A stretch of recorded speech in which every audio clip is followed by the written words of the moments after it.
माला सुधा कुंभ विबोध मुद्रा विद्या विराजत्करवारिजाताम् अपार कारुण्य सुधाम्बुराशिं श्री शारदाम्बां प्रणतोऽस्मि नित्यम्।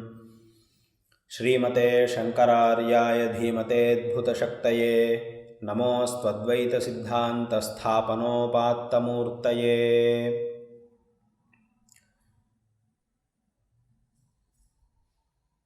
इस दुनिया में हमारी भारतीय संस्कृति सनातन हिंदू धर्म सर्वश्रेष्ठ है। इनका कारण से ही हमारा भारत देश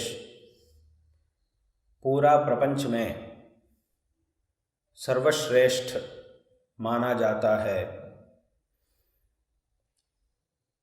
सभी लोग भारत देश का विशेष आदर करते हैं। यहाँ एक प्रश्न है कि इस दुनिया में कई देश हैं जो भारत से भी परिमाण में बहुत बड़े हैं एवं आधुनिकता में, आधुनिक व्यवस्था में, आधुनिक पदार्थों की तैयारी में भारत से भी अनेक कदम आगे हैं। इसीलिए भारत ही सबसे श्रेष्ठ देश कैसा हो सकता है, ऐसा एक प्रश्न यहाँ उठता है। इसका जवाब यह है कि ये वास्तव ही है। कई देश भारत से भी परिमाण में बहुत बड़े हैं तथा आधुनिक व्यवस्था में, आधुनिक पदार्थों की तैयारी में भारत से भी अनेक कदम आगे हैं, ये वास्तव है। और हम सब भी उस देश से उन पदार्थों को यहाँ लाकर उनका प्रयोजन प्राप्त भी कर रहे हैं इस देश में भी, ये वास्तव है। परंतु वहाँ के जो आधुनिक पदार्थ हैं उनका प्रयोजन जब तक हम इस शरीर में रहते हैं, जब तक हम जीवित रहते हैं, तब तक ही उन पदार्थों से हमें प्रयोजन प्राप्त होता है।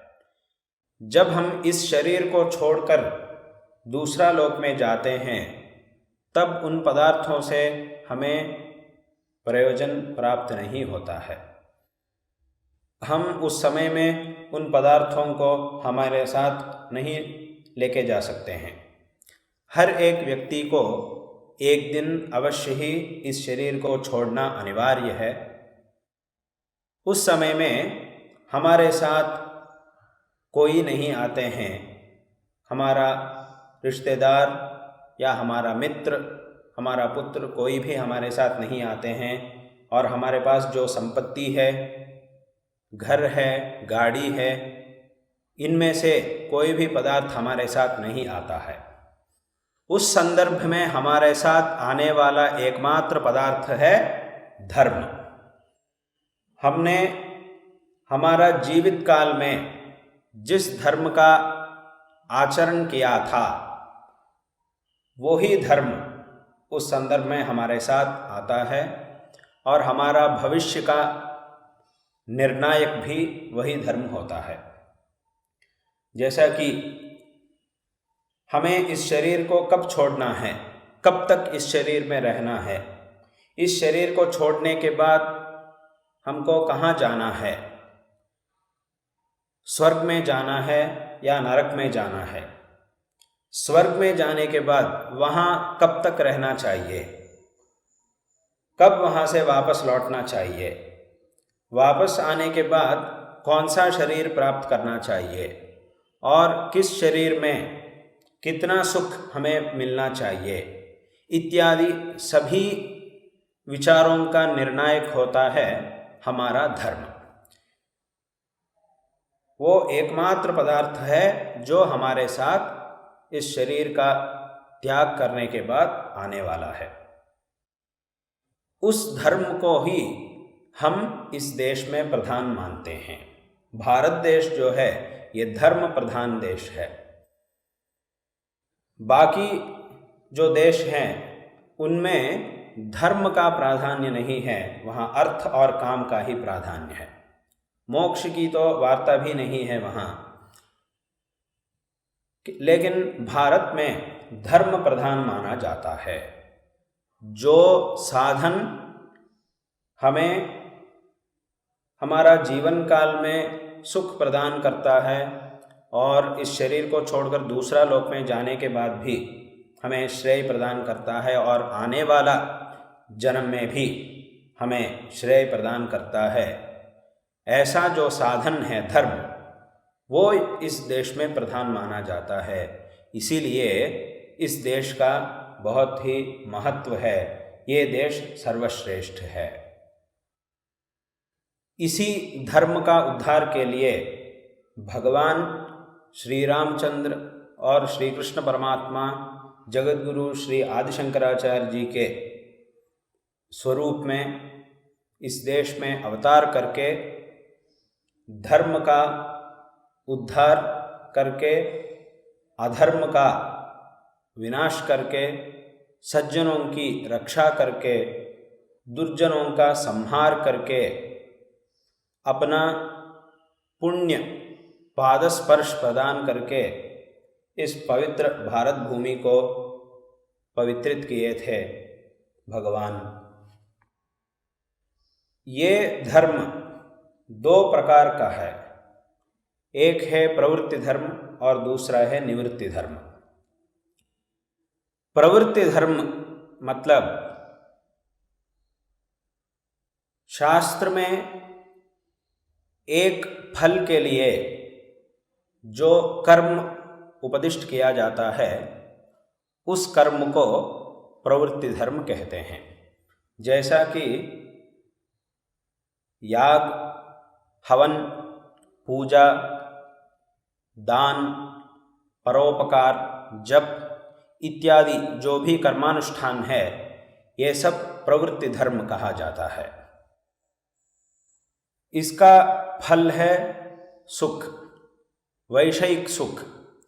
इस दुनिया में एक सांसारिक सुख से लेकर एक इस दुनिया में, इस शरीर में, इस लोक में हम जिस सुख को प्राप्त करते हैं उससे लेकर जो स्वर्ग लोक में सुख है, स्वर्ग इत्यादि अनेक लोक में जो सुख है, तब तक ये सभी प्रकार के सुख प्रवृत्ति धर्म का फल है।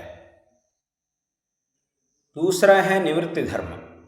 निवृत्ति धर्म मतलब मोक्ष हेतु तत्वज्ञान के लिए सर्वकर्म संन्यास पूर्वक साधन चतुष्टय संपन्न होकर श्रवण, मनन, निधिध्यास इत्यादि वेदांत विचार करना जो है, यही निवृत्ति धर्म कहा जाता है।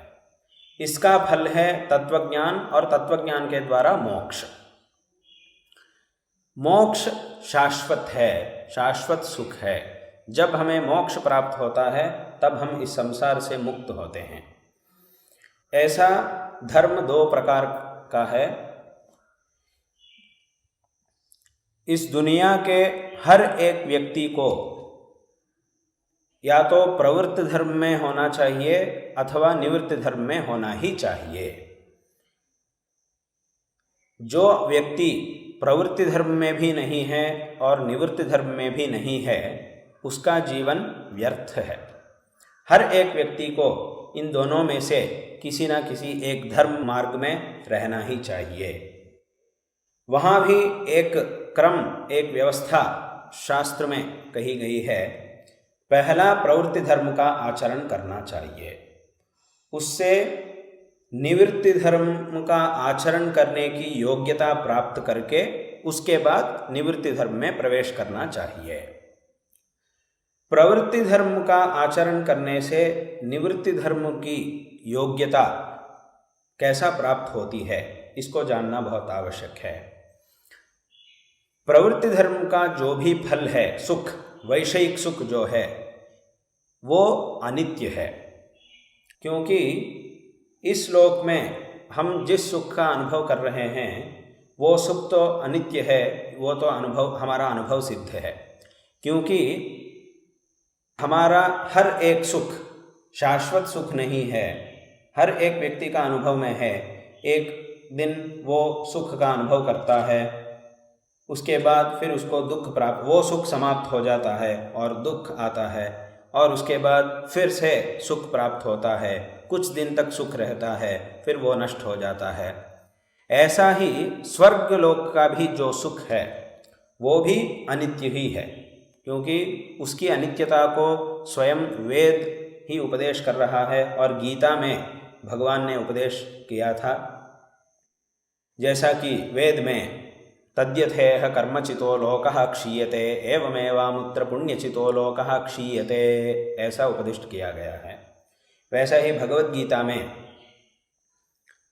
तेतं भुक्त्वा स्वर्गलोकं विशालं क्षीणे पुण्ये मर्त्यलोकं विशन्ति, जो बहुत ही पुण्य करते हैं वे स्वर्गलोक में जाते हैं, वहाँ पुण्य का फल सुख को अनुभव करके जब पूरा पुण्य क्षीण हो जाता है, उसके बाद वे फिर यहाँ इस लोक में भूलोक में प्रवेश करते हैं, यहाँ आते हैं। क्षीणे पुण्ये मर्त्यलोकम विशन्ति, फिर मनुष्य लोक में आते हैं, ऐसा भगवद गीता में कहा गया है। इसीलिए प्रवृत्ति धर्म का जो भी फल है सुख, वो अनित्य है। इसीलिए उसकी अनित्यता को निश्चित करके हमें उस पर वैराग्य उत्पन्न होना चाहिए। उसकी जो अनित्यता है उसको गुरु का उपदेश से एवं शास्त्र से निश्चित करना चाहिए। उसके बाद उस फल पर हमें वैराग्य उत्पन्न होना चाहिए और हमारा मन में जो शाश्वत सुख है उसकी इच्छा उत्पन्न होनी चाहिए। ये जो प्रवृत्ति धर्म का फल है ये अनित्य है, लेकिन मुझे नित्य सुख चाहिए। क्योंकि इस दुनिया में हर एक व्यक्ति को ऐसी ही इच्छा होती है, मुझे सुख चाहिए और सदैव मुझे सुख चाहिए। इस प्रकार की इच्छा हर एक मनुष्य को होती है। इसीलिए ये जो प्रवृत्ति धर्म का फल है उसकी अनित्यता को निश्चित करके उस पर इच्छा को छोड़ना चाहिए और जो नित्य सुख है मोक्ष, उस पर इच्छा प्राप्त करना चाहिए।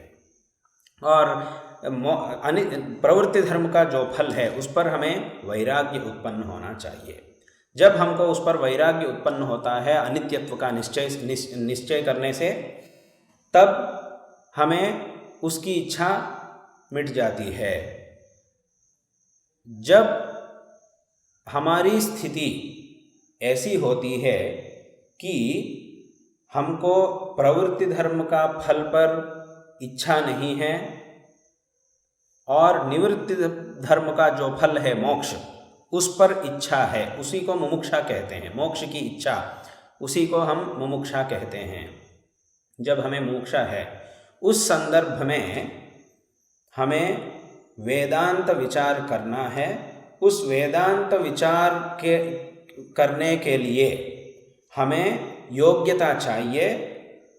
उस योग्यता की प्राप्ति के लिए हमें प्रवृत्ति धर्म का अनुष्ठान निष्काम रूप से करना चाहिए। जो भी प्रवृत्ति धर्म है उसका आचरण करने का संदर्भ में उसका जो फल है उस पर इच्छा को छोड़कर मैं इस कर्म को, इसका जो फल है उसके लिए नहीं कर रहा हूँ, किंतु ईश्वर की कृपा के लिए, केवल मैं ईश्वर की कृपा प्राप्त करने के लिए इस कर्म का आचरण कर रहा हूँ। इससे जो फल मुझे मिलने वाला है उसको भी मैं ईश्वर के चरणों में समर्पित करूँगा। ऐसी भावना से कर्म का अनुष्ठान करना है। इसीलिए भगवद गीता में भी भगवान ने कहा कि यत् करोषि यदश्नासि यज्जुहोषि ददासि यत् तपस्यसि कौन्तेय तत्कुरुष्व मदर्पणम्। तुम जो भी अनुष्ठान करते हो उसका फल जो है उसको मेरे चरणों में समर्पित करो, ऐसा भगवान ने उपदेश किया। हमारा अनुष्ठान के फल को भगवान के चरणों में समर्पित करने से उस अनुष्ठान से जितना भी सुख हमें प्राप्त होता है उससे भी अधिक सुख, उससे भी अधिक फल हमें भगवान की कृपा से निष्काम कर्म का आचरण करने से प्राप्त होता है। इसी को निष्काम कर्माचरण कहते हैं। ऐसा जब हम निष्काम कर्माचरण करते हैं तब हमें चित्त शुद्धि प्राप्त होती है। चित्त शुद्धि प्राप्त होने के बाद हमारा मन वेदांत विचार करने के लिए तैयार होता है, योग्य बनता है। उसके बाद वेदांत विचार करना है और उसके बाद ज्ञान, उसके बाद मोक्ष प्राप्त होता है। ऐसा एक क्रम प्रवृत्ति धर्म का अनुष्ठान के विषय में और निवृत्ति धर्म का अनुष्ठान के विषय में शास्त्र में कहा गया है। इसका अनुसार हमें धर्म का आचरण करना चाहिए। हर एक मनुष्य को इस क्रम का अनुसार प्रवृत्ति धर्म का अनुष्ठान पहला करना चाहिए, उससे योग्यता प्राप्त करके उसके बाद निवृत्ति धर्म का अनुष्ठान करना चाहिए। इसीलिए योग वासिष्ठ ग्रंथ में, जो ग्रंथ भगवान वाल्मीकि महर्षि प्रणीत है, उस ग्रंथ में एक कथा है। एक महाराज था जिसका नाम है अरिष्टनेमि। वो एक बार इस सांसारिक सुख में वैराग्य प्राप्त करके वो एक बार बहुत बड़ा कठिन तप कर रहा था। उसका तप से संतुष्ट होकर देवेंद्र ने उसके लिए एक दूत को भेजा था और उसके साथ पुष्पक विमान को भी भेजा था। और इंद्र ने दूत से कहा था कि तुम जाकर उस महाराज को स्वर्ग में लेके आओ, ऐसा कहा था। सादर पूर्वक उसको स्वर्ग में लेके आओ, ऐसा कहा था। तब वो दूत महाराज के पास गया और उनसे निवेदन किया कि देवेंद्र ने आज्ञा की थी कि आपको स्वर्गलोक में आना चाहिए, क्योंकि आप बड़े महान हैं, बड़े तपस्वी हैं। आप जैसा लोगों को स्वर्ग में रहना शोभा देता है और आपसे स्वर्ग की भी शोभा बढ़ती है, इसीलिए आप स्वर्ग में आइए, ऐसा इसने महाराज के पास प्रार्थना की थी। उस संदर्भ में महाराज ने पूछा कि स्वर्ग में क्या है, ऐसा पूछा था। स्वर्ग में बहुत ही सुख है, ऐसा इसने जवाब दिया। वहाँ बहुत सारे भोग्य पदार्थ हैं, उनसे आप बहुत ही सुख का अनुभव कर सकते हैं। तब महाराज ने पूछा था, मैं कब तक वहाँ सुख का अनुभव कर सकता हूँ, ऐसा पूछा था। तब उसने जवाब दिया, जब तक आपका पुण्य क्षीण नहीं होता है तब तक आप वहाँ रह सकते हैं और सुख का अनुभव कर सकते हैं। मेरा पुण्य क्षीण होने के बाद क्या होगा, उसके बाद आपको वहाँ से निकलना पड़ता है। निकल के कहाँ जाना है, फिर इसी लोक में, भूलोक में आना चाहिए। यहाँ आने के बाद मैं क्या करूँ, ऐसा महाराज ने पूछा। यहाँ आने के बाद फिर आप अभी जैसा तप कर रहे हैं ऐसा ही फिर तप करेंगे, तब आपको तप करना चाहिए। उसके बाद क्या होगा, फिर हम आएंगे, आपको स्वर्ग में लेके जाएंगे। फिर आपका तपस्या जब तक रहती है, जब तक क्षीण नहीं होता है आपका तप, तब तक आप वहाँ रह सकते हैं। जब आपका तप समाप्त हो जाता है फिर आपको वापस यहाँ आना चाहिए। तब महाराज ने पूछा, ऐसा नहीं है, मैं शाश्वत नामक सदैव मैं स्वर्ग में रहना चाहता हूँ, ऐसा महाराज ने कहा। लेकिन उस दूत ने कहा था, यह तो संभव नहीं है, कोई भी सदैव स्वर्ग में नहीं रह सकता है, जब तक उसका पुण्य रहता है तब तक ही वो स्वर्ग में रह सकता है, ऐसा कहा था।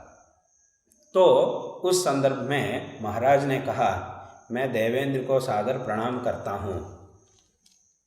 देवेंद्र ने मुझ पर बहुत ही कृपा की थी, उसके लिए मैं आभारी हूँ, लेकिन मैं स्वर्ग में नहीं आऊँगा। जो अनित्य है स्वर्ग, ऐसा फल मुझे नहीं चाहिए, मुझे शाश्वत फल चाहिए। इसीलिए मैं स्वर्ग, अनित्य स्वर्ग के लिए मैं नहीं आऊँगा, ऐसा उसने बोल दिया। ये सुनकर वो दूत बहुत ही आश्चर्यचकित होकर फिर इंद्र के पास आया। इंद्र से निवेदन किया कि जो उसने जो कुछ भी कहा उसको देवेंद्र का सानिध्य में निवेदन किया था। तब देवेंद्र ने बहुत संतुष्ट हुआ था और इंद्र ने कहा था कि उनका जो वैराग्य है उससे मैं बहुत ही संतुष्ट हूँ। वो अनित्य फल प्राप्त करने के लिए योग्य नहीं है, वो अभी तत्व विचार करने के लिए योग्य है। ऐसी योग्यता उसको प्राप्त हुई है। इसीलिए तुम एक काम करो, तुम यहाँ से सीधा उस महाराज को भगवान वाल्मीकि महर्षि के आश्रम में लेके जाओ और वाल्मीकि महर्षि से कहो कि ये तत्व ज्ञान के लिए योग्य है, इसीलिए इसको तत्व का उपदेश करें। ऐसा तुम वाल्मीकि महर्षि के सानिध्य में प्रार्थना करो, ये मेरा वचन है, ऐसा तुम उनसे कहो, ऐसा कहा था। उसके बाद वो दूत महाराज को वाल्मीकि के आश्रम में लेके गया था और उसके बाद वाल्मीकि महर्षि ने उनको तत्व का उपदेश किया था। अरिष्टनेमि ने भगवान श्री चंद्र जी की कथा का उपदेश किया था और उसके बाद तत्व का उपदेश किया था। ऐसी एक कथा योग वासिष्ठ ग्रंथ में प्रसिद्ध है। इससे हमें ये जानना चाहिए कि जब हम प्रवृत्ति धर्म का आचरण करके उसका जो अनित्य सुख है उस पर वैराग्य प्राप्त करेंगे, तब हमें वेदांत विचार करने की योग्यता प्राप्त होती है। उससे हमें वेदांत विचार करना है और उसके बाद हमें मोक्ष प्राप्त होता है। यहाँ वेदांत विचार, इसका क्या अर्थ है? इसका अर्थ यह है कि परब्रह्म का विचार करना। परमात्मा का विचार करने से हमें मोक्ष प्राप्त होता है। यहाँ एक प्रश्न उठता है कि ये जो परमात्मा यानी परब्रह्म के बारे में आप कह रहे हैं, क्या वो परब्रह्म प्रसिद्ध है या प्रसिद्ध नहीं है? यही प्रश्न जगद्गुरु श्रीमद् आदि शंकराचार्य जी के ब्रह्मसूत्र भाष्य में किया गया है। तत्पुनर्ब्रह्म प्रसिद्धम अप्रसिद्धम वा यदि प्रसिद्धम न जिज्ञासितव्यम अथ अप्रसिद्धम नैव शक्यं जिज्ञासितुम इति। परब्रह्म का विचार करना चाहिए, ये तो ठीक है, लेकिन वो परब्रह्म जो है वो प्रसिद्ध है या प्रसिद्ध नहीं है? अगर वो प्रसिद्ध है ऐसा हम कहेंगे तब क्या होगा? जो पदार्थ प्रसिद्ध है उसका विचार करना ही व्यर्थ है। दुनिया में जो पदार्थ प्रसिद्ध है उसका विचार कोई नहीं करते हैं। इसीलिए यदि परब्रह्म प्रसिद्ध है तब उसका विचार करना व्यर्थ है। नहीं, ऐसा नहीं, परब्रह्म प्रसिद्ध नहीं है ऐसा यदि हम कहेंगे, जो पदार्थ प्रसिद्ध ही नहीं है, जिसको कोई भी नहीं जानता है, ऐसा पदार्थ का विचार भी हम कर ही नहीं सकते हैं। जो प्रसिद्ध है उसका विचार करने की आवश्यकता नहीं है, जो प्रसिद्ध नहीं है उसका विचार करना संभव ही नहीं है। इसीलिए वेदांत विचार करना है, परब्रह्म का विचार करना है, ऐसा आप कैसा कह सकते हैं? ऐसा एक प्रश्न है। इसका जवाब भाष्य में दिया गया है। अस्ति तावत् ब्रह्म नित्य शुद्ध बुद्ध मुक्त स्वभावं सर्वज्ञं सर्वशक्ति समन्वितम्। ब्रह्म शब्दस्य ही व्युत्पाद्यमानस्य नित्यशुद्धत्वादयो अर्थाः प्रतीयन्ते बृहतेर्धातोरर्थानुगमात्। इन भाष्यवाक्यों का तात्पर्य यह है कि इस दुनिया में परब्रह्म की प्रसिद्धि है। कहाँ है उसकी प्रसिद्धि? उपनिषदों में और ब्रह्म सूत्रों में और भगवद गीता में बार बार ब्रह्म शब्द सुनाई दे रहा है। वेदांत विचार का अवसर में बार बार ब्रह्म शब्द का श्रवण हमें होते रहता है, इस शब्द का एक अर्थ होना ही चाहिए। क्या है इस शब्द का अर्थ? इस विषय का विचार करना बहुत आवश्यक है। ब्रह्म शब्द का अर्थ क्या हो सकता है? ये ब्रह्म शब्द संस्कृत भाषा का जो ब्रूहिवृद्धौ धातु है, इससे निष्पन्न हुआ है। इस धातु का अर्थ क्या है? वृद्धि यानी विस्तार, यही इस धातु का अर्थ है। इसीलिए इस धातु से जो निष्पन्न हुआ ब्रह्म शब्द, इससे भी एक ऐसा वस्तु प्रतिपादित किया जाता है जो बहुत ही बड़ा है।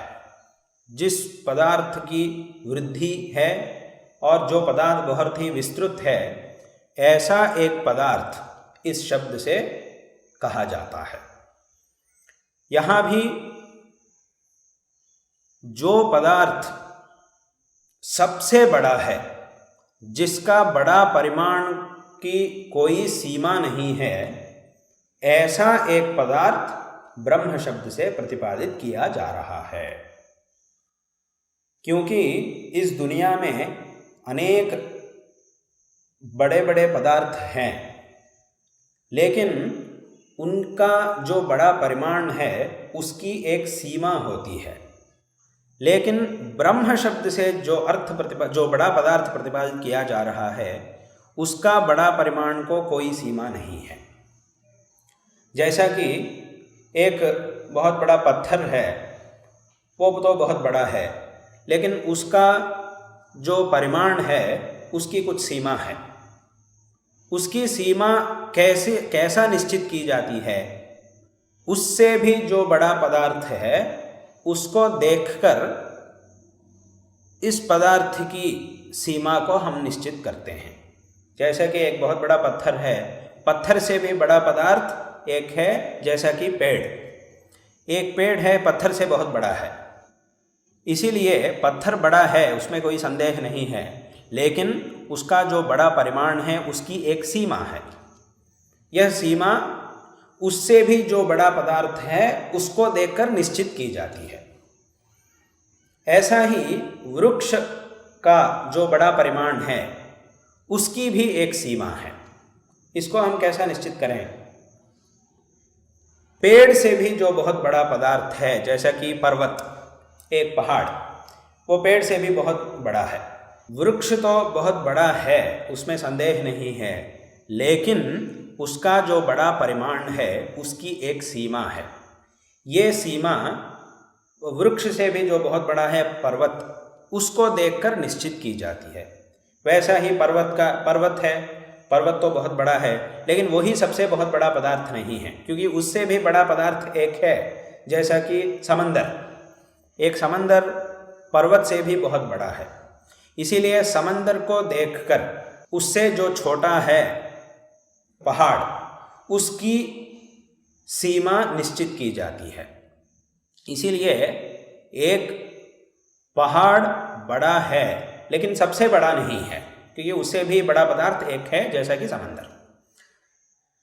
और समंदर भी सबसे बहुत बड़ा पदार्थ नहीं हो सकता है, क्योंकि समंदर से भी बड़ा पदार्थ एक है। उसकी भी जो सीमा है, उसका जो बड़ा परिमाण है, उसकी जो सीमा है, उसका भी निश्चय हमें होता है, क्योंकि उससे भी एक बहुत बड़ा पदार्थ हमें उपलब्ध हो रहा है, जैसा कि आसमान। आसमान समंदर से भी बहुत बड़ा है, समंदर ही बहुत बड़ा है, और उससे भी बहुत बड़ा पदार्थ है आसमान। आसमान का जो बहुत बड़ा परिमाण है, उसकी सीमा को देखकर हम समंदर का बड़ा परिमाण की सीमा को निश्चित करते हैं।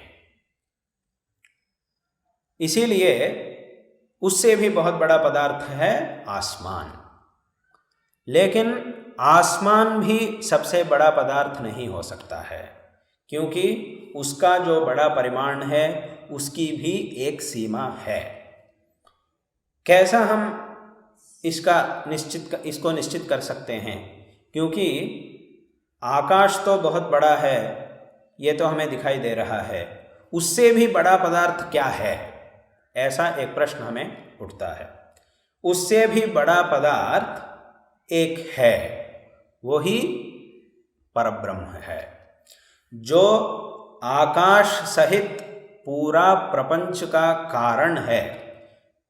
जिस पदार्थ से आकाश, वायु, अग्नि, जल, पृथ्वी इत्यादि सभी पदार्थों की उत्पत्ति हुई है, ऐसा एक पदार्थ है जो सबका कारण है।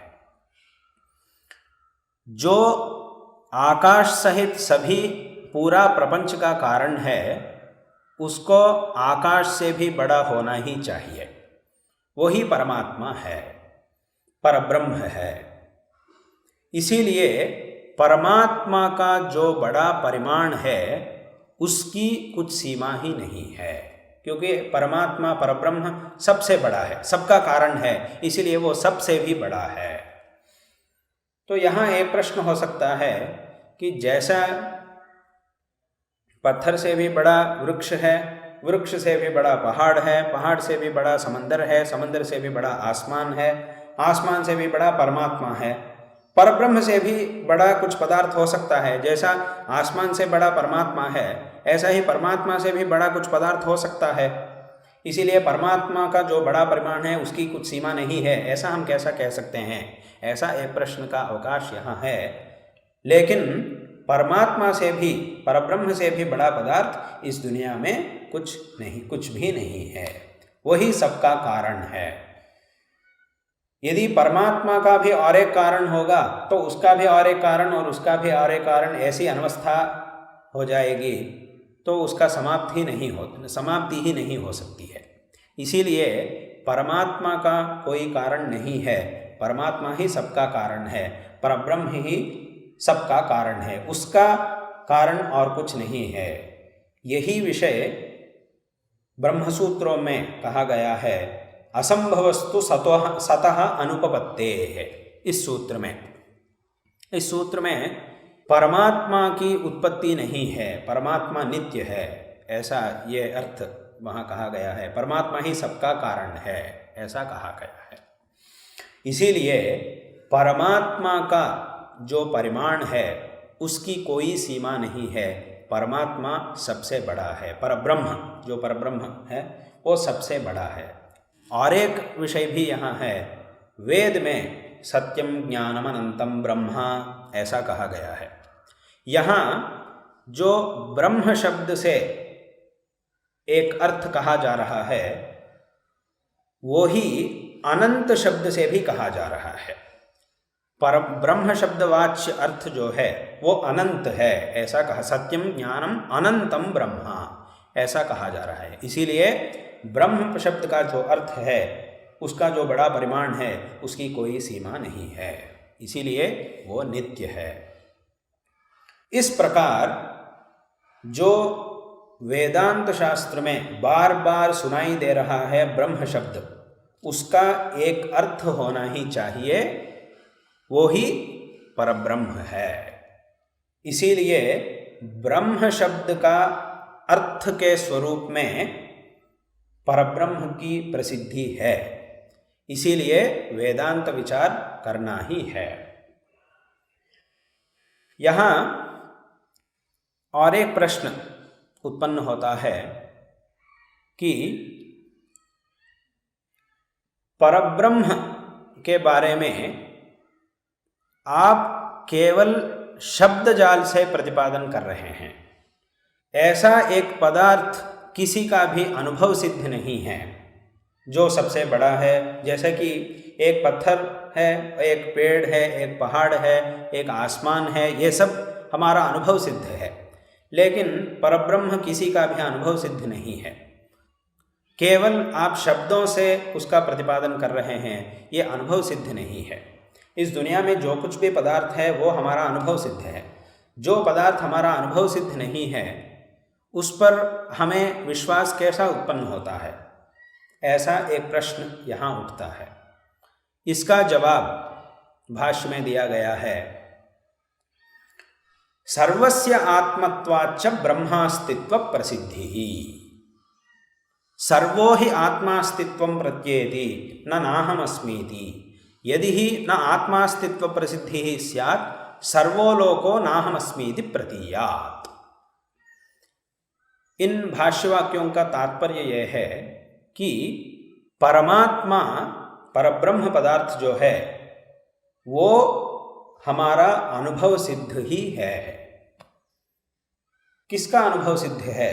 इस दुनिया में जो भी मनुष्य है उन सब का भी अनुभव अनुभव है। अनुभव, सबका अनुभव सिद्ध है ब्रह्मा। सभी लोग ब्रह्मा को जानते ही हैं। सभी लोगों का अनुभव सिद्ध है ब्रह्मा, ऐसा कहा गया है। फिर भी हमें प्रश्न उठता है, यह कैसा संभव है? यदि हम किसी को पूछेंगे, आप कह रहे हैं कि सबका अनुभव सिद्ध है ब्रह्मा, जो महाराज है, जो सामान्य है, जो पंडित है, जो पामर है, सबका अनुभव सिद्ध है परमात्मा, ऐसा आप कह रहे हैं। लेकिन यदि हम किसी से पूछेंगे कि आप ब्रह्म को जानते हैं, तो वे बोलते हैं नहीं, हम नहीं जानते हैं, यह हमारा अनुभव सिद्ध नहीं है, ऐसा बोलते हैं। तो ये ऐसा कैसा कह सकते हैं आप? ऐसा एक प्रश्न यहाँ उठता है।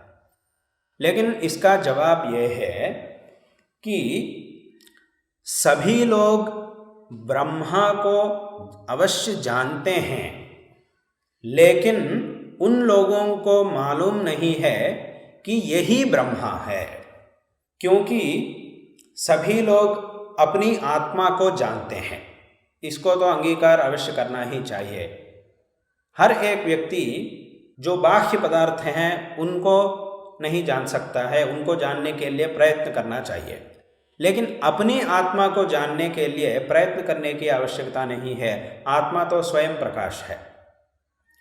यदि हम किसी से पूछेंगे कि आपके पास ये पदार्थ है, तो वो सोचकर कहेगा कि मेरे पास ये पदार्थ नहीं है, अथवा यहाँ कुछ पदार्थ है, ऐसा हम यदि किसी पदार्थ के बारे में पूछेंगे तब वो कहेगा कि एक मिनट में देख कर बताऊँगा।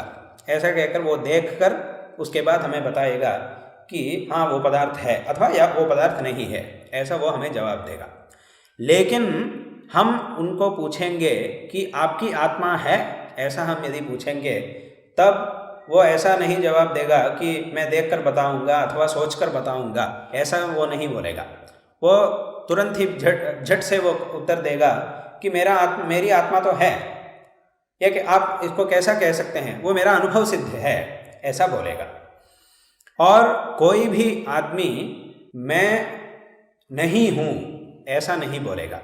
वो क्या कहेगा? मैं घर में नहीं हूँ अथवा मैं गांव में नहीं हूँ, ऐसा कहेगा। ऐसा ही कहेगा। मैं ही नहीं हूँ ऐसा कोई भी नहीं कहेगा, क्योंकि हर एक व्यक्ति को अपनी आत्मा का अनुभव हो रहा है, इसीलिए उसका अपलाप हम नहीं कर सकते हैं। इसीलिए आत्मा का अनुभव तो हर एक व्यक्ति को है, इसका अंगीकार करना बहुत ही आवश्यक है। इसीलिए हर एक व्यक्ति की आत्मा की प्रसिद्धि है, ऐसा भाष्य में कहा गया है। लेकिन इतना कहने से भी हमारा जो प्रश्न था उसका जवाब नहीं आया कि हमारा प्रश्न क्या है। परमात्मा सबका अनुभव सिद्ध है ऐसा कह रहे हैं, लेकिन किसी का भी परमात्मा का अनुभव सिद्ध नहीं है। जब हम परमात्मा की प्रसिद्धि के बारे में हम पूछ रहे हैं, तब आप कह रहे हैं कि सभी लोगों की अपनी आत्मा की प्रसिद्धि है, ऐसा कह रहे हैं। ये हमारा प्रश्न का जवाब नहीं हो सकता है। ऐसा एक प्रश्न है, उसका जवाब भाष्य में दिया गया है, आत्मा च ब्रह्मा। हमारी आत्मा जो है यही परमात्मा है, क्योंकि उपनिषद में कहा गया है तत्वमसि अहम ब्रह्मास्मि। इन महावाक्यों में हमारी आत्मा ही परमात्मा है, ऐसा उपदेश किया जा रहा है। इसीलिए जब हम हमारी आत्मा को जानते हैं, हमारी आत्मा प्रसिद्ध है, तब हम परमात्मा को भी जानते ही है। परमात्मा भी, हमारी आत्मा हमारा अनुभव सिद्ध है, इसीलिए परमात्मा भी हमारी आत्मा ही है, इसीलिए परमात्मा भी हमारा अनुभव सिद्ध ही है। इसीलिए परमात्मा का अनुभव तो सभी लोगों को है। इसीलिए परमात्मा अनुभव सिद्ध नहीं है ऐसा नहीं कह सकते हैं, परमात्मा प्रसिद्ध ही है, परब्रह्म। तो यहाँ एक प्रश्न फिर से उठता है कि यदि परमात्मा प्रसिद्ध है तो फिर वेदांत विचार क्यों करना है?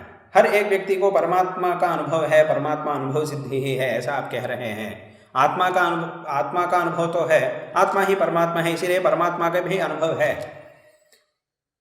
जब हर एक व्यक्ति को परमात्मा का अनुभव है तब हम फिर से वेदांत विचार क्यों करें? यदि पुनर्लोके ब्रह्म आत्मत्वेन प्रसिद्धम ततो ज्ञातमेवेत्यजिज्ञास्यत्वं पुनरापन्नम, ऐसा भाष्य में कहा गया है, प्रश्न किया गया है। उसका जवाब भाष्य में दिया गया है, न तद विशेषम प्रति विप्रतिपत्तेः। इसका तात्पर्य यह है कि हर एक व्यक्ति अपनी आत्मा को जानता है, इसमें कोई संदेह नहीं है, लेकिन आत्मा किस स्वभाव का है इस विषय को तो कोई नहीं जानता है। सामान्य रूप से आत्मा की प्रसिद्धि दुनिया में है, लेकिन आत्मा का जो विशेष अंश है उसका ज्ञान किसी को नहीं है। इसीलिए हमें आत्मा का विचार करना चाहिए। दुनिया में ऐसा ही एक पदार्थ का विचार किया जाता है जिस पदार्थ का हमें सामान्य ज्ञान है और विशेष ज्ञान नहीं है। उसी संदर्भ में एक पदार्थ का विचार दुनिया में किया जाता है। इसीलिए हर एक व्यक्ति को अपनी आत्मा का अनुभव है, लेकिन आत्मा का स्वभाव क्या है इसका ज्ञान हमें नहीं है। इसका ज्ञान तो विचार करने से ही हमें प्राप्त होता है। यही भाष्य में कहा गया है, ना तद विशेषम प्रति विप्रतिपत्तेः। यहाँ आत्मा कर्ता है या अकर्ता है, चैतन्य स्वरूपी है या जड़ है, अथवा चैतन्य का आश्रय है, अणु है या महान है, नित्य है या अनित्य है, इन विषयों के बारे में हमें ज्ञान नहीं है। ऐसा ही आत्मा सगुण है या निर्गुण है, इन विषयों के बारे में हमें ज्ञान नहीं है। इनके बारे में जानने के लिए वेदांत का विचार करना आवश्यक है। इसीलिए परब्रह्म सामान्य रूप से हमारा अनुभव सिद्ध है, विशेष रूप से अनुभव सिद्ध नहीं है।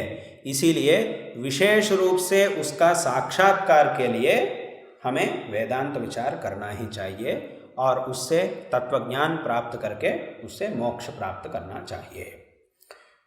यहाँ आस्तिक दर्शन हो या नास्तिक दर्शन हो, हर एक दर्शन आत्मा का जो स्वरूप है उसका विचार करने के लिए ही प्रवृत्त हुआ है। उन पक्षों का प्रस्ताव भाष्य में किया गया है, न तद विशेषम प्रति विप्रतिपत्तेः देहमात्रं चैतन्य विशिष्टम आत्मा इति प्राकृता जना लोकायतिकाश्च प्रतिपन्नाः इंद्रियाण्येव चेतनान्यात्मा इत्यन्ये इत्यपरे मन इत्यन्ये विज्ञानमात्रं क्षणिकम् इत्येके शून्यमित्यपरे अस्ति तद्व्यतिरिक्तः संसारी कर्ता भोक्ता इत्येके इत्यादि अनेक पक्षों का प्रस्ताव भाष्य में किया गया है। इसका तात्पर्य यह है कि कई लोग कहते हैं हमारा शरीर ही आत्मा है। सभी लोग आत्मा को जानते हैं, लेकिन वो आत्मा कौन सा पदार्थ है इस विषय को कोई नहीं जानते हैं। कुछ लोग कहते हैं शरीर ही आत्मा है, ये अत्यंत सामान्य दृष्टि से कहते हैं शरीर ही आत्मा है, ऐसा कुछ लोग कहते हैं, लेकिन शरीर आत्मा नहीं हो सकता है। और कुछ लोग कहते हैं हमारा इंद्रिय ही आत्मा है, और कुछ लोग कहते हैं हमारा मन ही आत्मा है, और कुछ लोग कहते हैं आत्मा विज्ञान ही है, और कुछ लोग कहते हैं आत्मा क्षणिक है, आत्मा शून्य है, अभाव पदार्थ है आत्मा, ऐसा कुछ लोग कहते हैं। और कुछ लोग कहते हैं आत्मा के अतिरिक्त ईश्वर नामक एक पदार्थ है और आत्मा का कर्तृत्व स्वभाव और भोक्तृत्व स्वभाव है, ऐसा कुछ लोग कहते हैं। और कुछ लोग कहते हैं आत्मा कर्ता भी नहीं है, भोक्ता भी नहीं है, ऐसा कुछ लोग कहते हैं। और कुछ लोग कहते हैं, यानी वेदांत दर्शन में कहा जाता है कि जो परमात्मा है उसकी आत्मा ही जीवात्मा है, ऐसा भी एक पक्ष है। इस प्रकार आत्मा का निरूपण जब किया जाता है, उस संदर्भ में एक एक दर्शन में एक एक प्रकार का प्रतिपादन हमें उपलब्ध हो रहा है। इन पक्षों में से एक पक्ष का निर्णय करना बहुत ही आवश्यक है। यहाँ एक प्रश्न उठता है कि आत्मा के बारे में बहुत सारे पक्ष शास्त्रों में, दर्शनों में प्रतिपादित किए गए हैं। इन पक्षों में से एक पक्ष का निर्णय क्यों करना चाहिए? जिसको जो पक्ष पसंद में आया वो उस पक्ष को स्वीकार कर सकता है। यहाँ विचार क्यों करना चाहिए? जिसको जो पक्ष, एक व्यक्ति को शरीर ही आत्मा है, यही पक्ष पसंद में आया तो वो उसी पक्ष को लेगा। एक व्यक्ति नित्य चैतन्य आत्मा, इस पक्ष पसंद में आया एक व्यक्ति को, वो उस पक्ष को लेगा। तो हमें विचार क्यों करना चाहिए, ऐसा एक प्रश्न उठता है। लेकिन ये ठीक नहीं है, क्योंकि जैसा कि दुनिया में एक उदाहरण का विचार करेंगे। एक प्रश्न आया है कि काशी क्षेत्र कहाँ है, ऐसा एक प्रश्न है। इसका एक व्यक्ति ने जवाब दिया कि काशी क्षेत्र मध्य प्रदेश में है, ऐसा एक व्यक्ति ने जवाब दिया। और एक व्यक्ति ने जवाब दिया काशी क्षेत्र कश्मीर में है। और एक व्यक्ति ने जवाब दिया काशी क्षेत्र दिल्ली में है।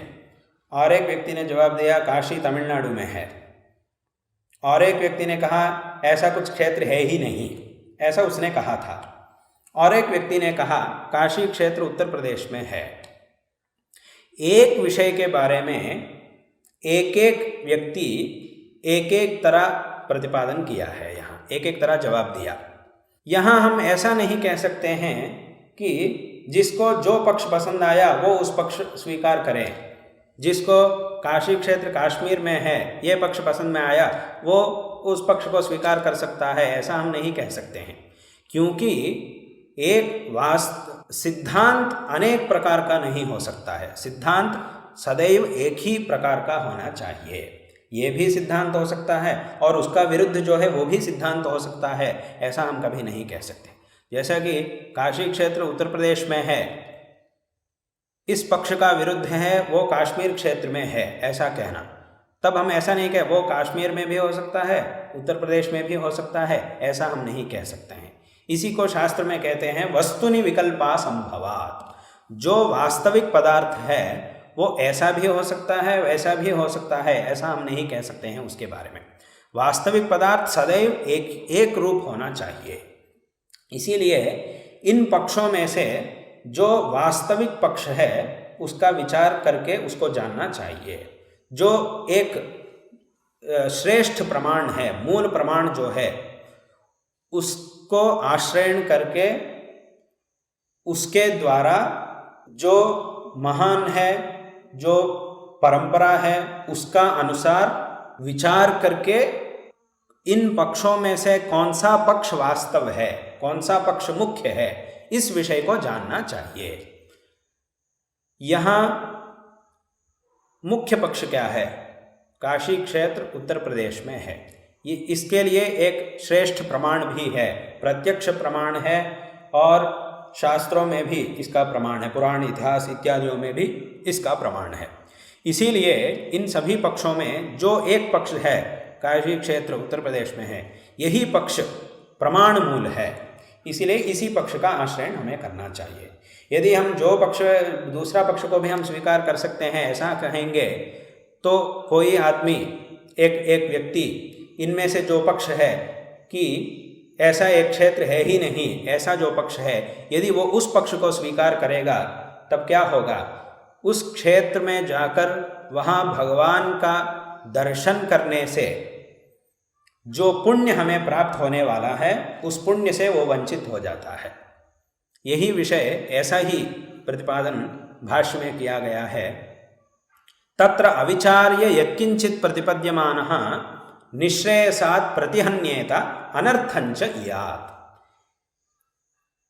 इन पक्षों में से जो पक्ष विचार करने के बिना जो पक्ष हमें पसंद आया उस पक्ष को यदि हम स्वीकार करेंगे तब हमें अनर्थ प्राप्त होता है। जैसा कि वहाँ ऐसा कुछ क्षेत्र है ही नहीं, ऐसा जो पक्ष है उसको हम यदि स्वीकार करेंगे तब काशी क्षेत्र में जाकर भगवान का दर्शन करने से जो पुण्य हमें प्राप्त होता है उससे हम वंचित हो जाते हैं।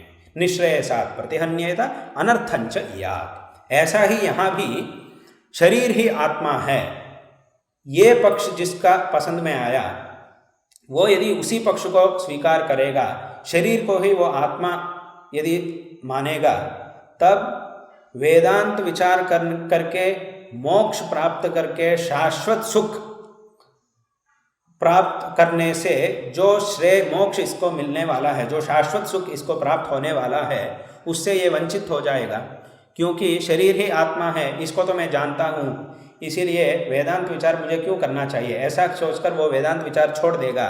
तब वो वेदांत विचार नहीं करने से वो मोक्ष से वंचित हो जाएगा, बार बार वो इसी संसार में संचार करते रहेगा। इसीलिए बहुत सारे पक्ष यहाँ हैं, इनमें से विचार करके एक श्रेष्ठ प्रमाण का आश्रयण करके विचार करके जो मुख्य पक्ष है उसका आश्रयण करना बहुत ही आवश्यक है। इन पक्षों में से कौन सा पक्ष मुख्य है, किस पक्ष में एक श्रेष्ठ प्रमाण है, जो पक्ष एक मुख्य प्रमाण से प्रतिपादित किया जाता है और जिस पक्ष में हमारा सभी प्रश्नों का जवाब मिलता है वही, और जिस पक्ष को सभी लोग जो महान है वे सभी जिस पक्ष का स्वीकार करते हैं वही मुख्य पक्ष है। ऐसा एक पक्ष है अद्वैत पक्ष, वेदांत सिद्धांत है, जो इन पक्षों में अंत में कहा गया है भाष्य में आत्मा सभोक्तुः। ऐसा एक पक्ष जो कहा गया है, जीवात्मा का परमात्मा वास्तव स्वरूप है। ये जो वेदांत सिद्धांत है, ब्रह्म सत्यं जगन मिथ्या जीवो ब्रह्मैव नापरः, यही मुख्य सिद्धांत है, यही प्रमाण सिद्ध पक्ष है और इस पक्ष में ही हमें सभी प्रश्नों का जवाब प्राप्त होता है। इसीलिए अद्वैत सिद्धांत का जो पक्ष है ये सबसे श्रेष्ठ है। अद्वैत सिद्धांत श्रेष्ठ सिद्धांत है। इस सिद्धांत में हर एक प्रश्न का भी हमें जवाब मिलता है। इस पक्ष में जो परमात्मा है उसके बारे में ऐसा कहा गया है, परमात्मा सच्चिदानंद स्वरूप है। परमात्मा का स्वरूप सत्स्वरूप और चित स्वरूप और आनंद स्वरूप है, वही परमात्मा है। वास्तव स्वरूप परमात्मा का सच्चिदानंद स्वरूप है, लेकिन अनादिकाल से माया से यानी अविद्या से आवरण होने के कारण परमात्मा का जो पूर्ण सच्चिदानंद स्वरूप है वो हमें अभिव्यक्त नहीं हो रहा है। जब हम वेदांत विचार करके हमारी अविद्या को, ज्ञान प्राप्त करके हमारी अविद्या को हम मिटाएंगे, तब परमात्मा का जो पूर्ण सच्चिदानंद स्वरूप है उसको हम जान सकते हैं, वो हमारा अनुभव सिद्ध होता है। अभी भी संसार की दशा में भी परमात्मा का जो सच्चिदानंद स्वरूप है, यानी हमारी आत्मा का जो सत्स्वरूप है और जो चित स्वरूप है, जो आनंद स्वरूप है, उसका अनुभव तो हमें थोड़ा सा हो रहा है, लेकिन जब हम मोक्ष प्राप्त करते हैं तब पूर्ण रूप से उसका अनुभव हमें प्राप्त होता है। जैसा कि परमात्मा सत्स्वरूप है, इसको हम कैसा जान सकते हैं? इसका जानने का प्रकार एक है। सत्स्वरूप, सत शब्द से जो सत्य है, जो पदार्थ, वो कहा जाता है। इस दुनिया में सत्य शब्द का क्या अर्थ है? जो पदार्थ सदैव एक ही प्रकार का होता है,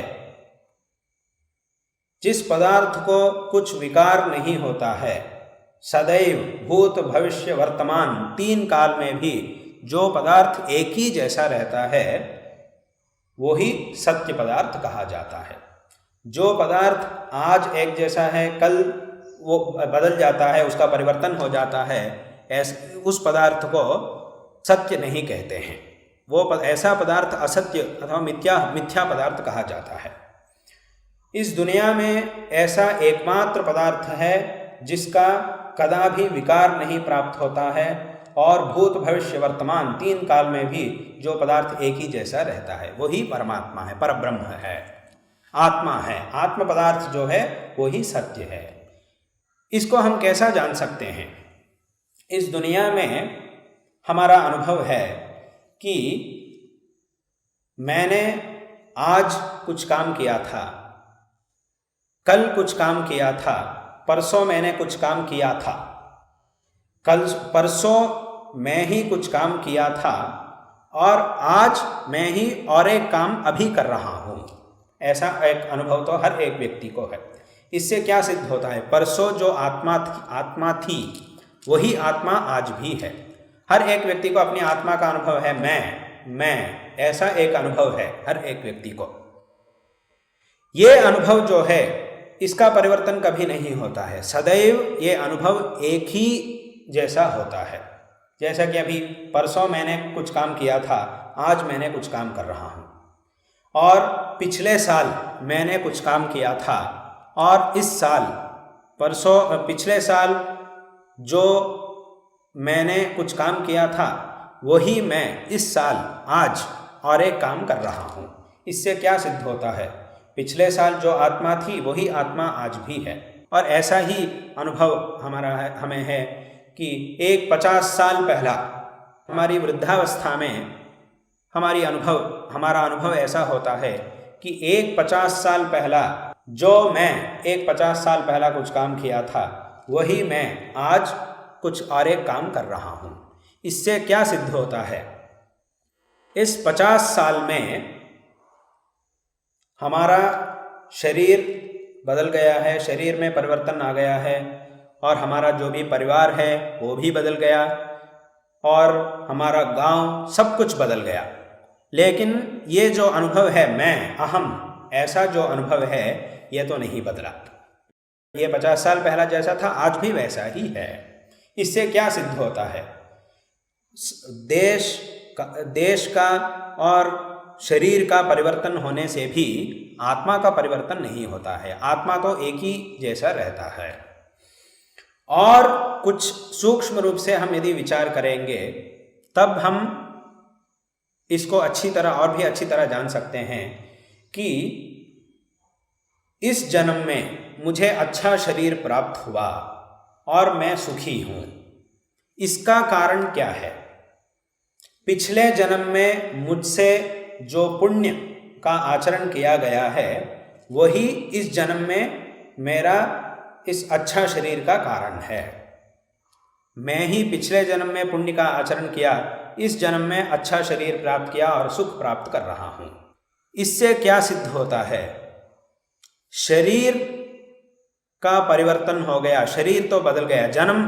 पिछले जन्म अलग है और ये जन्म अलग है, लेकिन शरीर बदलने के बाद भी आत्मा तो नहीं बदल रहा है, क्योंकि मैं ही पिछले जन्म में किया था और वही मैं। यहाँ मेरा शरीर तो बदल रहा है, पिछले शरीर गया और अभी और एक शरीर मुझे प्राप्त हुआ, लेकिन आत्मा तो वही है। ऐसा ही और भी पीछे, उससे भी पिछले जन्म में, और उससे भी पिछले जन्म, और उससे भी पिछले जन्म, ऐसा यदि हम विचार करेंगे तब आत्मा का अनादित्व सिद्ध होता है। अनादिकाल से इस प्रपंच का तो परिवर्तन हो रहा है, लेकिन आत्मा का तो परिवर्तन नहीं हो रहा है। इसीलिए आत्मा एक ही है। और ऐसा ही भविष्य में भी, पिछले जन्म में मैंने पुण्य किया, उसका फल के रूप में इस जन्म में मुझे सुख प्राप्त हो रहा है। ऐसा ही यदि आज मैं पुण्य का आचरण करूंगा तब आने वाला जन्म में भी मुझे सुख प्राप्त होता है। इससे क्या सिद्ध होता है? इस शरीर में जो पुण्य कर रहा है वही भविष्य में सुख प्राप्त करने वाला है। इससे वर्तमान आत्मा जो है वही भविष्य में भी रहेगा, ये अर्थ सिद्ध होता है। इस प्रकार भूत भविष्य वर्तमान काल में एक ही आत्मा है, आत्मा का अनुभव एक ही जैसा है, आत्मा का कोई परिवर्तन नहीं है। और ऐसा ही जागृत अवस्था में हम कह रहे हैं कि मैं ये काम कर रहा हूँ, और सुषुप्ति अवस्था में, स्वप्नावस्था में, मैंने स्वप्नावस्था में काशी गया था अथवा मैंने स्वप्नावस्था में शेर को देखा था, ऐसा हम कहते हैं। जो मैं स्वप्नावस्था में काशी गया अथवा शेर को देखा वही मैं जागृत अवस्था में ये काम कर रहा हूँ, और मैं ही नींद किया था, निद्रावस्था में मैं बहुत सुखी होकर नींद किया था, ऐसा हम कह रहे हैं। इससे क्या सिद्ध हो रहा है? जागृत अवस्था और स्वप्नावस्था और सुषुप्ति अवस्था में भेद है, लेकिन आत्मा के विषय में तो भेद नहीं है। एक ही आत्मा जागृत अवस्था को प्राप्त कर रहा है, स्वप्नावस्था को भी प्राप्त कर रहा है और निद्रावस्था को भी प्राप्त कर रहा है। यहाँ अवस्था बदल रही है लेकिन आत्मा नहीं बदल रहा है। सभी अवस्थाओं में आत्मा का अनुभव तो एक ही प्रकार का है, मैं ऐसा ही इसी प्रकार का है। इसीलिए इस दुनिया में बहुत कुछ पदार्थ बदलने के बाद भी आत्मा कभी नहीं बदलती है, इसीलिए आत्मा सत्य है, इसीलिए आत्मा को सत्स्वरूप कहते हैं। यहाँ एक प्रश्न आता है, प्रपंच भी सत्य हो सकता है, क्योंकि प्रपंच भी सदैव हमें उपलब्ध हो रहा है। आज भी प्रपंच उपलब्ध हो रहा है, कल भी प्रपंच उपलब्ध हुआ था, प्रपंच का भी उपलब्ध हो रहा है, इसीलिए प्रपंच भी सत्य क्यों नहीं हो सकता? ऐसा एक प्रश्न यहाँ उठता है। लेकिन ये जो विचार है ये केवल 1 साल, 5 साल, 10 साल, 100 साल, 1000 साल का विचार नहीं है। लाखों साल और करोड़ों साल अतीत होने के बाद भी आत्मा नहीं बदलती है, लेकिन प्रपंच तो बदलते जाता है। 100 साल पहला प्रपंच जैसा था वैसा प्रपंच आज नहीं है, लेकिन आत्मा तो ऐसा ही है। इसीलिए आत्मा और प्रपंच इन दोनों में बहुत ही अंतर है। इसीलिए जैसा आत्मा सत्य होता है ऐसा प्रपंच भी सत्य हो सकता है, ऐसा हम नहीं कह सकते हैं। प्रपंच आत्मा जैसा सत्य है वैसा प्रपंच सत्य नहीं है। जब तक प्रपंच का प्रतिभास हमें होता है तब तक ही प्रपंच सत्य है। इसीलिए आत्मा ही सत्स्वरूप है। और दूसरा स्वरूप भी है आत्मा का, चित स्वरूप, यानी ज्ञान स्वरूप, चैतन्य स्वरूप ही है आत्मा। इसको हम कैसा जान सकते हैं? हर एक व्यक्ति को कुछ पदार्थ को अगर देखना है तब प्रकाश की आवश्यकता होती है। यानी एक पेड़ को देखना है, एक घर को देखना है, तब हमें प्रकाश की आवश्यकता होती है। प्रकाश के बिना हम कुछ पदार्थ को देख नहीं सकते हैं। लेकिन क्योंकि प्रकाश के बिना हम किसी भी पदार्थ को देख नहीं सकते हैं, क्योंकि वो पदार्थ जड़ है। जड़ होने के कारण उसको देखने के लिए एक प्रदीप की आवश्यकता, एक प्रकाश की आवश्यकता हमें होती है। लेकिन आत्मा को देखने के लिए हमें प्रकाश की आवश्यकता नहीं है, क्योंकि आत्मा स्वयं ही प्रकाश है।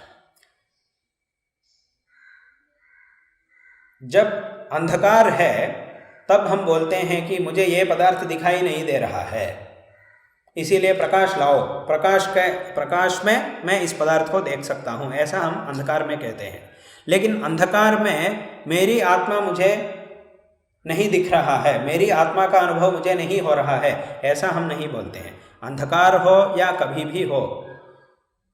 और एक विषय ये भी है कि बाह्य पदार्थों को देखने के लिए इंद्रियों की अपेक्षा होती है, लेकिन आत्मा को देखने के लिए इंद्रियों की अपेक्षा नहीं है। हम आंख बंद करके भी हमारी आत्मा को हम देख सकते हैं, आत्मा का अनुभव हमें होता ही है। इसीलिए आत्मा स्वयं प्रकाश है। इसीलिए जगतगुरु श्री आदि शंकराचार्य जी ने एक श्लोकी प्रकरण में इसका निरूपण किए थे। शंकराचार्य जी ने हमें बाह्य पदार्थों को देखने के लिए सूर्य के प्रकाश की आवश्यकता होती है। सूर्य को देखने के लिए चक्षुरिंद्रिय की आवश्यकता होती है। हमारी चक्षुरिंद्रिय को देखने के लिए, हमारी चक्षुरिंद्रिय को अनुभव सिद्ध करने के लिए बुद्धि की अपेक्षा होती है। बुद्धि को हमारा अनुभव सिद्ध करने के लिए, बुद्धि यानी बुद्धि को देखने के लिए मतलब बुद्धि को हमारा अनुभव सिद्ध करने के लिए आत्मा की आवश्यकता होती है। आत्मा को प्रत्यक्ष करने के लिए, आत्मा को हमारा अनुभव सिद्ध करने के लिए किसी और पदार्थ की अपेक्षा नहीं है। आत्मा स्वयं सिद्ध है, स्वयं प्रकाश है। इसीलिए किम ज्योतिस्तव भानुमान अहनिमे रात्रौ प्रदीपादिकं स्यादेवं रविदीपदर्शन विधौ किम ज्योतिराख्याहि मे चक्षुस्तस्य निमीलनादि समये किम धीहि धियो दर्शने किम तत्राहम अतो भवान परवकं ज्योतिहि तदस्मि प्रभो। ये एक श्लोकी प्रकरण है। इस प्रकरण में एक क्रम के अनुसार आत्मा का स्वयं प्रकाश स्वभाव प्रतिपादित किया गया है।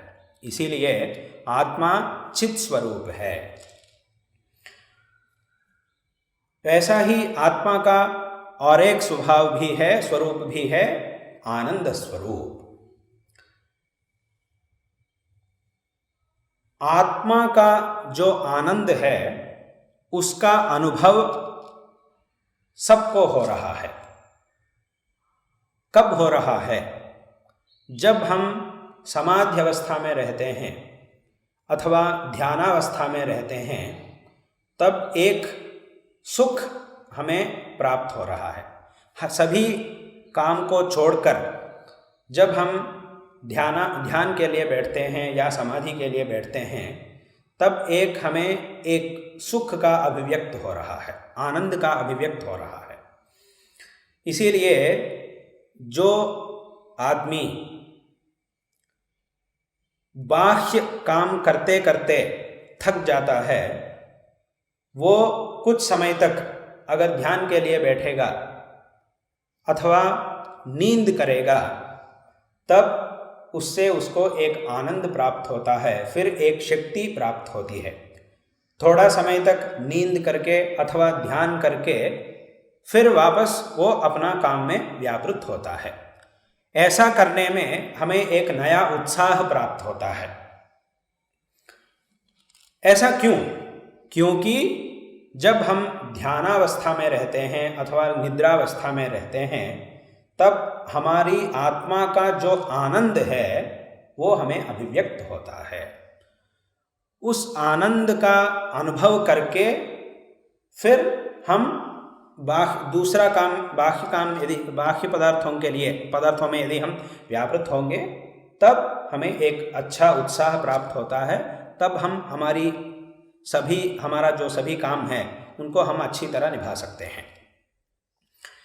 इसीलिए जो सुषुप्ति अवस्था में जो आनंद हमें प्राप्त हो रहा है वही आत्मानंद है। इस दुनिया में जो भोग्य पदार्थ है उनसे हमें आनंद का अनुभव हो रहा है, लेकिन निद्रावस्था में अथवा ध्यान समाधि अवस्था में हमें कोई भोग्य पदार्थ का संबंध नहीं है। भोग्य पदार्थों का संबंध नहीं होने से भी हमें उस संदर्भ में अच्छा आनंद अभिव्यक्त हो रहा है। और वो आनंद ऐसा है कि जो भोग्य पदार्थ से हमें आनंद मिलता है उससे भी कई अधिक आनंद है वो। इसीलिए जब हम निद्रा करने के लिए प्रवृत्त होते हैं, तब कोई हमारा अत्यंत प्रिय व्यक्ति आकर उसका यदि प्रतिबंध करेगा, तब हमें क्रोध उत्पन्न होता है। हमारी निद्रा को यदि कोई भंग करेगा, तब हमें उस पर क्रोध आता है। वो वास्तव रूप से हमें बहुत ही प्रिय है व्यक्ति, फिर भी उस पर हमें क्रोध, थोड़ा सा क्रोध उत्पन्न होता है, लेकिन कोई बाहर नहीं दिखा सकता है कदाचित, परंतु उस पर क्रोध होता ही है जब नींद का भंग करेगा कोई। क्योंकि निद्रा की अवस्था में हमें जो आनंद अभिव्यक्त हो रहा है वो हमारी आत्मा का आनंद है, इसीलिए वो सबसे बड़ा है, वो सबसे हमें बहुत प्रिय है। इसीलिए उस संदर्भ में और एक विषय भी है, उस संदर्भ में कोई भोग्य वस्तु का संबंध भी नहीं है, वो संबंध नहीं होने से भी हमें बहुत ही आनंद का अभिव्यक्त हो रहा है। यहाँ एक प्रश्न उठता है कि हमें हमारा जीवन में सुख का भी अनुभव हो रहा है और दुख का भी अनुभव हो रहा है, दोनों का भी अनुभव है हर एक मनुष्य को।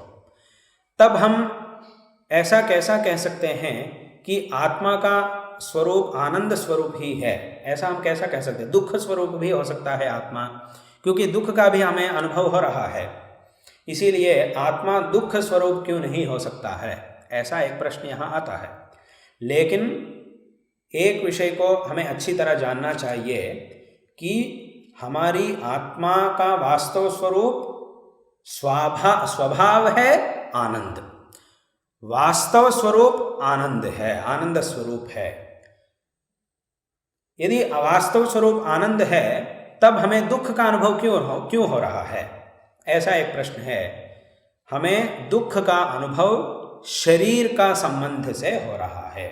जब तक इस शरीर में हमें अध्यास होता है, मैं ये शरीर ही मैं हूँ अथवा मेरा ये शरीर है, इस प्रकार का अध्यास जब तक हमें होता है तब तक हमें दुख का प्राप्त, जब इस शरीर में दुख प्राप्त होता है तब हमें भी दुख का अनुभव होता है, क्योंकि हमको शरीर पर अध्यास है कि ये शरीर ही मैं हूँ, ऐसा अध्यास है।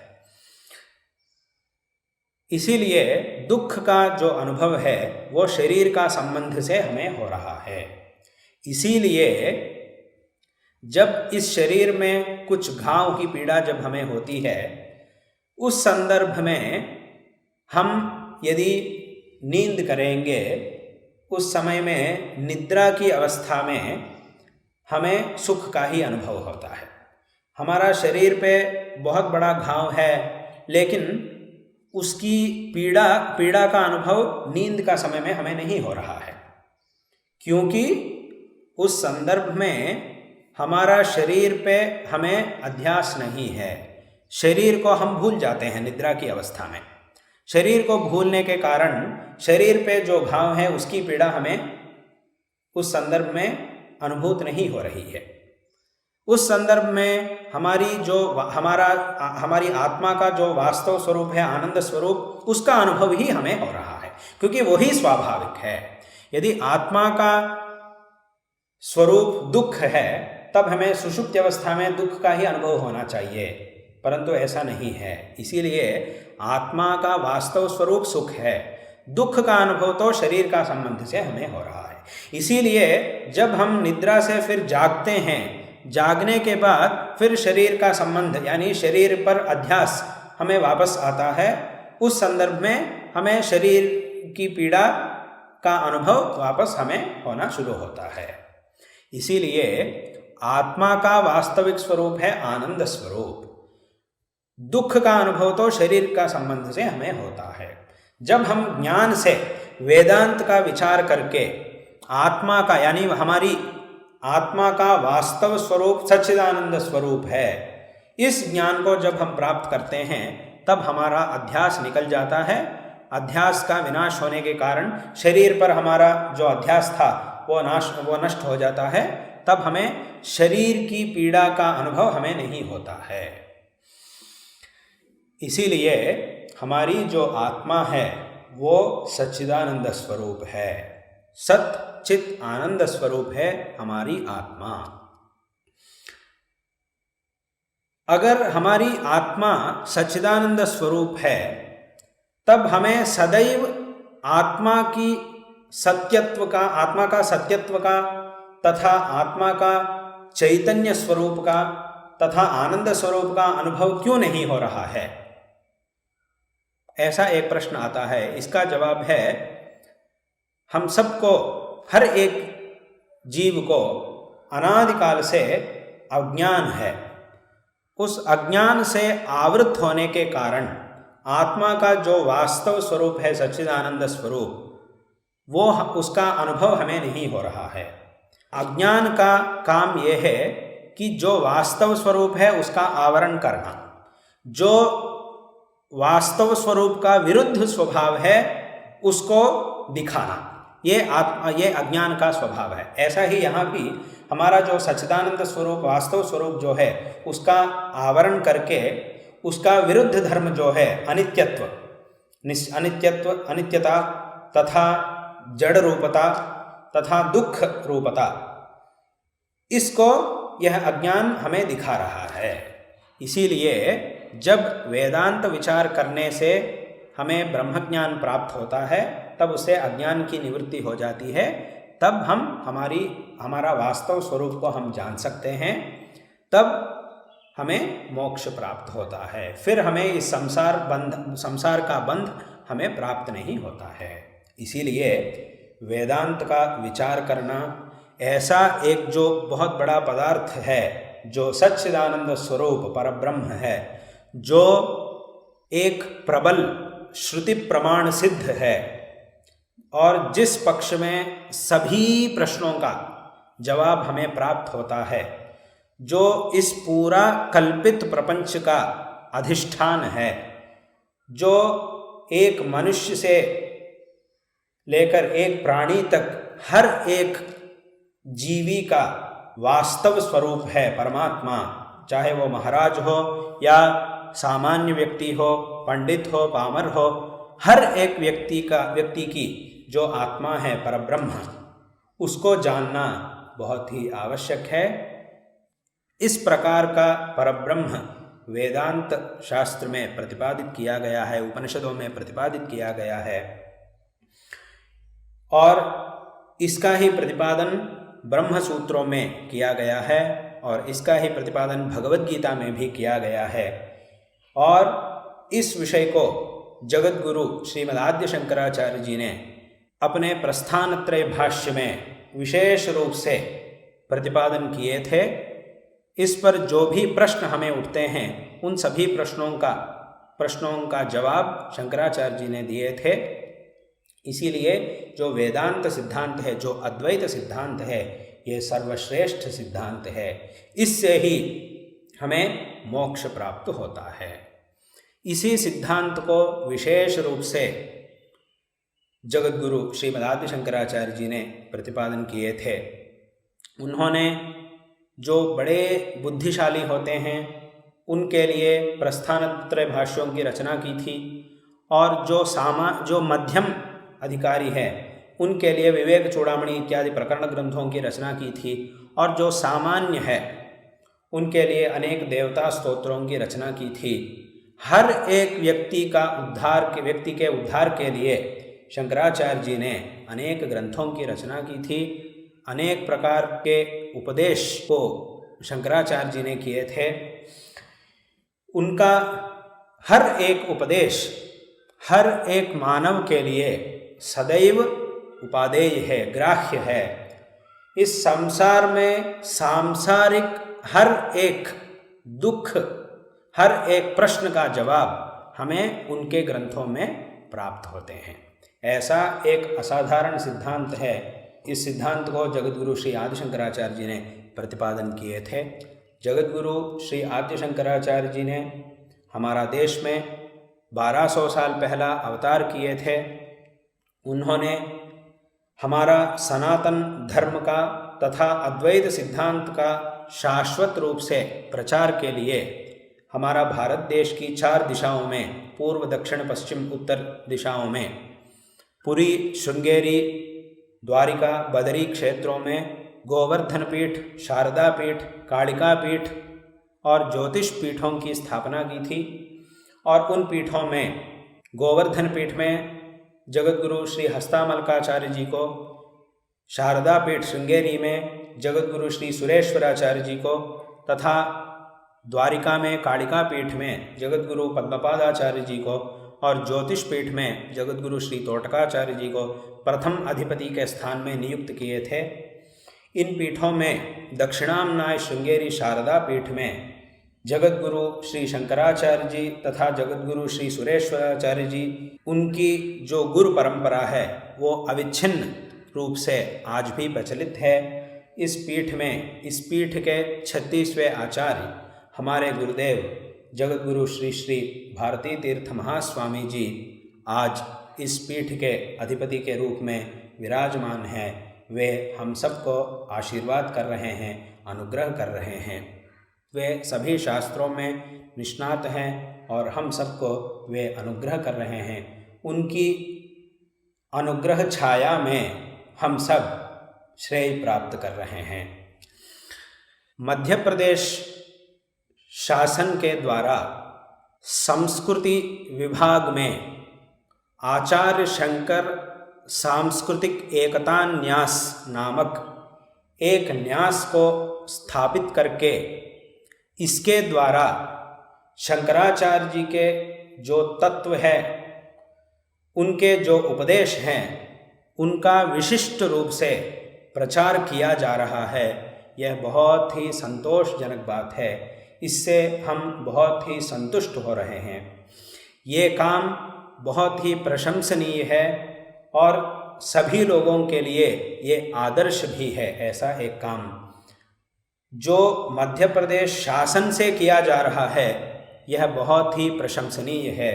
इससे हम बहुत ही संतुष्ट हो रहे हैं, क्योंकि आज का जो समाज है, इसके लिए शंकराचार्य जी के उपदेशों की आवश्यकता बहुत है। आज के जो नौजवान हैं, उनके लिए शंकराचार्य जी के उपदेशों की आवश्यकता बहुत है। उनके उपदेशों से हम अच्छी तरह जीवन कर सकते हैं। इसीलिए उनका उपदेश हर एक व्यक्ति के लिए बहुत ही आवश्यक है। उनका प्रचार के लिए यह न्यास स्थापित किया गया है। यह बहुत ही संतोषजनक बात है। इससे विशेष रूप से उसका प्रचार हो रहा है, यह बहुत ही संतोषजनक बात है। इससे हम बहुत संतुष्ट हो रहे हैं। इस काम के लिए दक्षिणामनाय श्रृंगेरी शारदा पीठ का हमारा पूर्ण सहयोग सदैव आपको रहेगा और इसमें जो भी भाग ले रहे हैं, उन सबको भगवान चंद्रमौळीश्वर की कृपा से, भगवती शारदा परमेश्वरी की कृपा से और हमारे गुरुदेव जगतगुरु श्री श्री भारती तीर्थ महास्वामी जी की कृपा से पूर्ण श्रेय प्राप्त हो। जो भी इस पुण्य कार्य में सहयोग ले रहे हैं, उन सबको भी विशेष रूप से श्रेय प्राप्त हो, ऐसा हम इस संदर्भ में आशीर्वाद कर रहे हैं। विशेष रूप से अक्षुण्ण रूप से इस न्यास के द्वारा ऐसा ही तत्व का प्रचार कार्य होते रहे, ऐसा हम इस संदर्भ में आशीर्वाद कर रहे हैं। और एक विषय भी है, शंकराचार्य जी की जो जयंती है, जयंती दिवस जो है वैशाख शुक्ल पंचमी दिन, इस दिन को विश्व तत्वज्ञानियों का दिन के रूप में आचरण करना चाहिए। विश्व तत्वज्ञानियों का दिन के रूप में इसकी घोषणा होनी चाहिए। सरकार से ही इसकी घोषणा होनी चाहिए। उसके लिए हर एक व्यक्ति अवश्य प्रयत्न करना चाहिए। इस न्यास के द्वारा भी उसके लिए अवश्य प्रयत्न करना चाहिए, क्योंकि इस दुनिया में शंकराचार्य जी के जो तत्व है वो सबसे श्रेष्ठ तत्व है। इसीलिए शंकराचार्य जी के समान और कोई नहीं है। इसीलिए उनका जो जयंती दिवस है, उसको हमारा भारत में और विश्व में भी विश्व तत्वज्ञानियों का दिन इस प्रकार इसका आचरण करना चाहिए। इसका घोषणा भी सरकार से होना चाहिए। ये हमारी आकांक्षा है और हमारा पूर्ण विश्वास है कि शीघ्र ही यह काम भी होगा। अवश्य हमारा देश में शंकराचार्य जी के जयंती दिवस को तत्वज्ञानियों का दिन के रूप में आचरण करने का अवसर भी शीघ्र ही प्राप्त होगा, ऐसा हमारा विश्वास है। इसके लिए भी न्यास, इस आचार्य शंकर सांस्कृतिक एकता न्यास के द्वारा इसके लिए प्रयत्न भी करना चाहिए, ऐसा हमारी आकांक्षा है। इस संदर्भ में हम और एक बार नारायण स्मरण पूर्वक आशीर्वाद कर रहे हैं। इस न्यास के हर एक व्यक्ति को विशेष रूप से श्रेय प्राप्त हो।